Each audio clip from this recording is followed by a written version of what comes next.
Aw, dang, I just realized. It's been a long time since I've made a hidden gems video. I really should do that, huh? Oh, wait, never mind. This is a hidden gems video that I'm in right now. Good thing I checked before making a whole second one.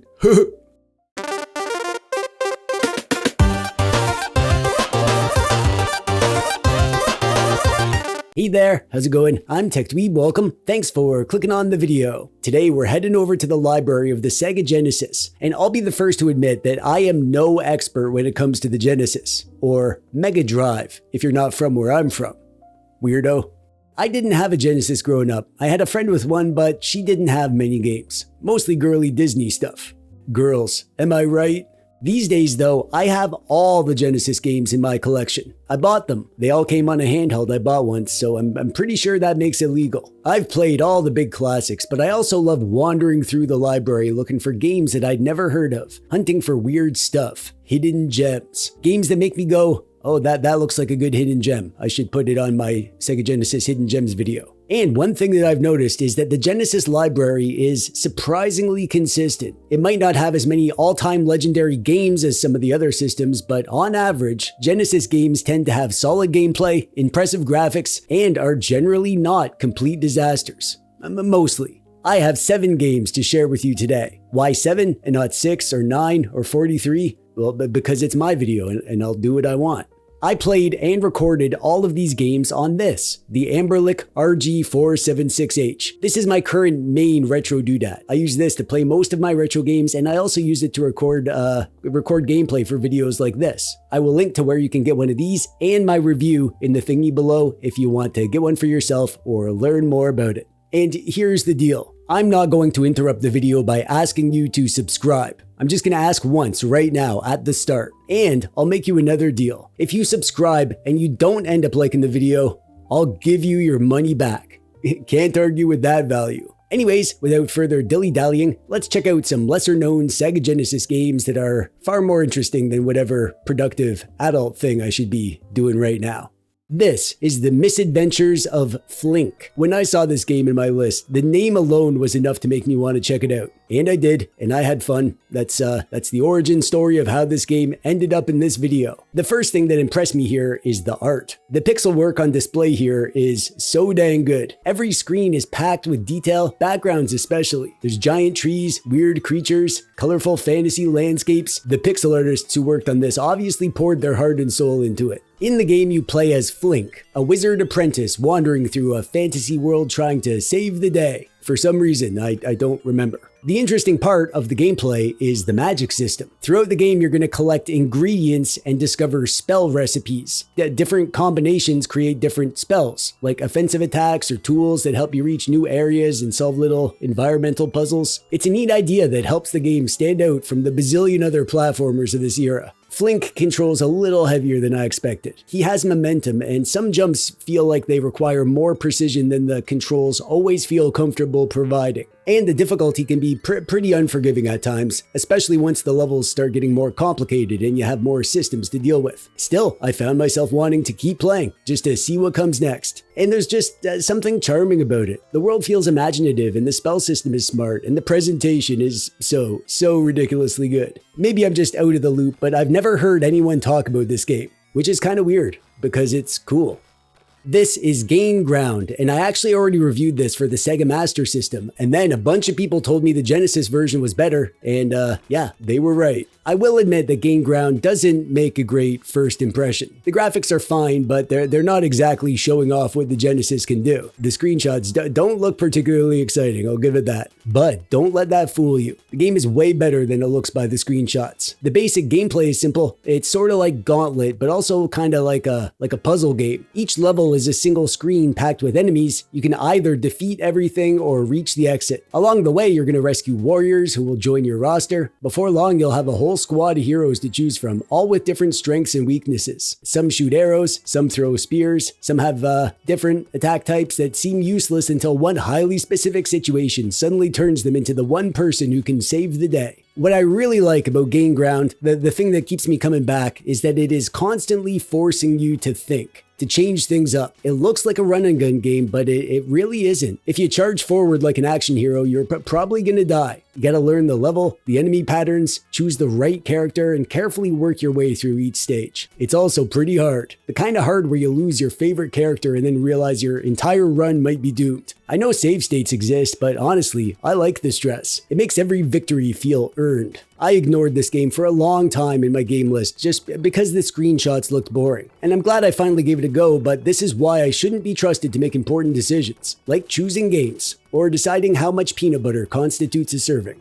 This is King's Bounty, the Conqueror's Quest, and as soon as I realized it was a PC port, my interest level immediately doubled. I love old console PC ports. I like seeing how they made it work on a console, and they always just kind of feel a little bit more complicated, a little more ambitious, and a little more willing to assume that I have absolutely nothing else going on in my life. Which, to be fair, is usually true, and that's probably why I like them as well. If you're looking at this and thinking that it reminds you of Heroes of Might and Magic, you've actually got it backwards. King's Bounty came first. One of the designers later went on to create Heroes of Might and Magic, and you can see the family resemblance immediately. You start off by choosing one of several heroes, and then you're dropped into a huge overworld full of castles, treasures, villains, wandering armies, and opportunities to make terrible decisions. Most of the game is spent exploring, gathering troops, earning gold, and building your army. And then when combat begins, the game switches to a grid-based battlefield where your units take turns attacking and maneuvering. It's kind of like fantasy chess. Fantasy chess where skeletons, trolls, and dragons smack each other while the sprites constantly wave their arms around. They never stop flailing. The first time I saw this, I found it so funny. One thing that's interesting in the game is that there is a time limit. You only have a certain number of days to complete your quest before the king dies or something and the game ends. You can't just wander around vacuuming up treasure forever. Every detour has a cost.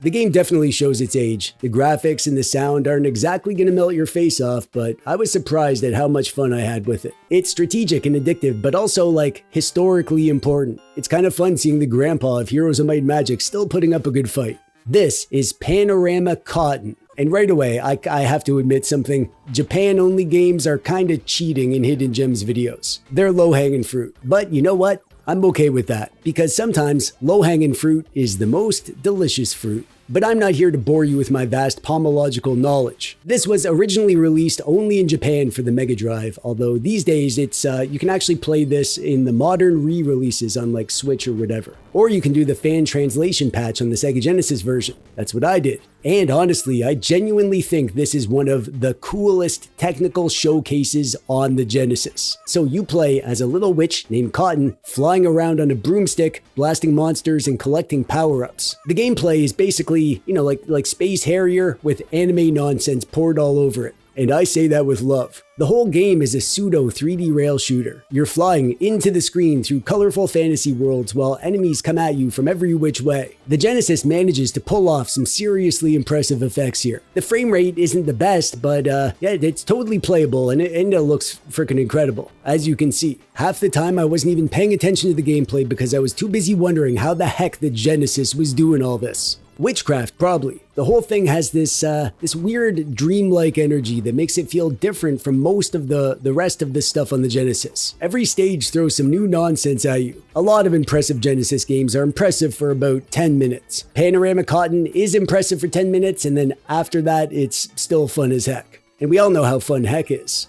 I came across this game when I was looking through all the different shoot-them-up games for a different video. This is Hellfire, and I have a confession to make. I love shoot-them-ups, but I'm also terrible at shoot-them-ups. I always come into a new one thinking that this is gonna be the game where I finally become one of those cool people who can effortlessly weave through 57 bullets on the screen at the same time while maintaining complete control of the situation. Instead, I usually just explode into a small cloud of spaceship parts. But that doesn't stop me from enjoying the games. I still love them. At first, Hellfire feels pretty straightforward. It's a side-scrolling shoot-them-up. You fly through space, shoot enemies, collect power-ups, and try not to die, at least in an embarrassing way. Business as usual. But the more I played, the more I realized that there was a lot more going on in this game than I initially thought. For example, the weapon system. Instead of just upgrading your firepower, you can also switch your shots to fire in different directions. At first, this was kind of a novelty. You're like, oh neat, I can change it. But then the game starts designing entire encounters around it, and it becomes almost like half puzzle game. Before long, you're constantly switching weapon directions on the fly and trying to think several seconds ahead, or at least that's what you're supposed to be doing. I was mostly just panic switching and hoping for the best, but it's totally graspable. The game doesn't dump a million mechanics on you right away. It starts out simple, lets you get comfortable, and then slowly gives you more and more challenges as you learn what it's actually about. I came in expecting a pretty standard shooter, but I found one that was a lot smarter than I was, which admittedly is not a particularly high bar.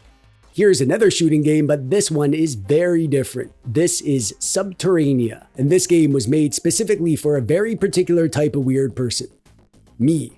I've always loved games with realistic physics. Two of my favorite old arcade games are Lunar Lander and Asteroids. I find it so much more satisfying to play games based on momentum and inertia instead of instantly stopping and turning like your spaceship is powered by magic. Sub-Terrania scratches that itch in a big way. You pilot a small craft through enormous underground caverns, rescuing stranded miners, fighting enemies, managing fuel, and trying very hard not to smash yourself into a wall, which is probably the hardest part of the game, not killing yourself like an idiot. Your ship has weight, it has momentum, physics and stuff. You can't just hold a direction and zip around like arcadey shooters. This game expects you to actually fly the thing. And for me, that never stopped being fun. A lot of physics-based games feel awkward or frustrating. Sub-Terrania feels fantastic. And the mission structure is interesting. You're not just killing stuff. You need to explore, search for survivors, manage resources, and figure out how to safely complete objectives before heading back out.